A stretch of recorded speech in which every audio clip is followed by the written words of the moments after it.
মুহূর্তের অবহেলা, আর তাতেই নিভে গেল এক অসহায় শ্রমিকের জীবন। কল্যাণপুর থানার অন্তর্গত তোতাবাড়ি এলাকায় বিদ্যুতের এসটি লাইনে কাজ করতে গিয়ে বিদ্যুৎস্পৃষ্ট হয়ে মৃত্যু হল দৈনিক হাজিরা শ্রমিক বিধু কপালির। এই ঘটনাকে কেন্দ্র করে বিদ্যুৎ দপ্তরের ভূমিকা নিয়ে এলাকা জুড়ে তীব্র ক্ষোভের সৃষ্টি হয়েছে। জানা গেছে, খোয়াই প্রহরমোড়া এলাকার বাসিন্দা বিধু কপালি ঠিকাদার সমীরণ দেবনাথের অধীনে এসটি লাইনের রক্ষণাবেক্ষণের কাজ করছিলেন। অভিযোগ, কাজ চলাকালীন শ্রমিকদের যথাযথভাবে অবহিত না করেই হঠাৎ বিদ্যুৎ সংযোগ চালু করে দেওয়া হয়। মুহূর্তের মধ্যেই হাই ভোল্টেজের তারের সংস্পর্শে এসে গুরুতরভাবে বিদ্যুৎস্পৃষ্ট হন বিধু কপালি।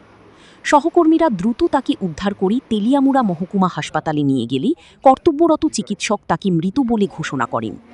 সবচেয়ে বড় প্রশ্ন উঠছে, যখন লাইনে শ্রমিক কাজ করছিলেন তখন কিভাবে বিদ্যুৎ সংযোগ চালু হলো? নিরাপত্তার নিয়ম কি মানা হয়েছিল? কাজ শুরুর আগে ও শেষে নির্ধারিত প্রোটোকল অনুসরণ করা হয়েছিল তো, নাকি প্রশাসনিক গাফিলতির মূল্য দিতে হলো এক নিরীহ শ্রমিককে নিজের প্রাণ দিয়ে? এই মৃত্যুর ঘটনায় বিদ্যুৎ দপ্তরের ভূমিকা নিয়ে একাধিক প্রশ্ন সামনে এসেছে।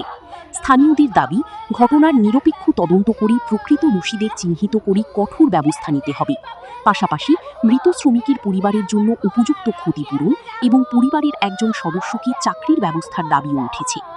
একজন দিনমজুরের জীবন কি এতটাই সস্তা যে একটি সম্ভাব্য সমন্বয়হীনতা বা নিরাপত্তা ব্যবস্থার ঘাটতির কারণে তাকে প্রাণ দিতে হবে?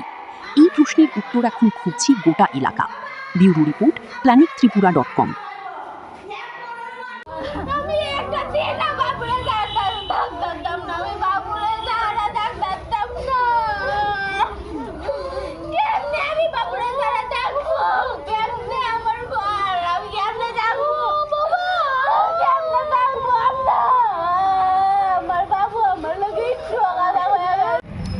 আমরা কাজ করতে আসলাম অফিস থেকে 7 জন লাগে অফিসে জানার পরে 2টা তার টানছি এসটি লাইন, তারপরে 8টা তার টানার সময় অফিসটা লাইন চালু করে দিলে লাইন চালু করানোর পরে সিঁড়ি থেকে পড়ছে বাড়ি খাইছে।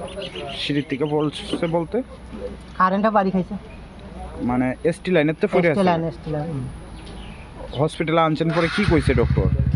ডক্টর তো এমনিতে কেউ কিছু কইছে না, তাই না জীবিত নেই? কারণ কইতাম পারি না। ডক্টর আপনার কি কইছে? ডক্টর কিচ্ছু কইছে না আছে কন্ট্রাক্টর আছে লোক। নাম কি? নাম হচ্ছে বিধু কপালি। কোন জায়গায় কাজ করতেছিলেন? তুতাবাড়ি। আজকে বিকালে 5টার সময় এখন ব্রড ডেট নিয়ে আসা হয়েছে। ওনার নাম বিধু কপালি, 45 ইয়ার্স লোক। হিস্ট্রি তো হইল উনি কাজ করতেছিলেন ইলেকট্রিক ডিপার্টমেন্টের একটা ওয়ারিং নিয়ে, তখনই ইলেকট্রিশিয়ান হয় এবং উনি ওনাকে নিয়ে আসেন হসপিটালে। তো আমরা যখন দেখেছি তখন অলরেডি ব্রড ডেট হসপিটালে যখন পাই।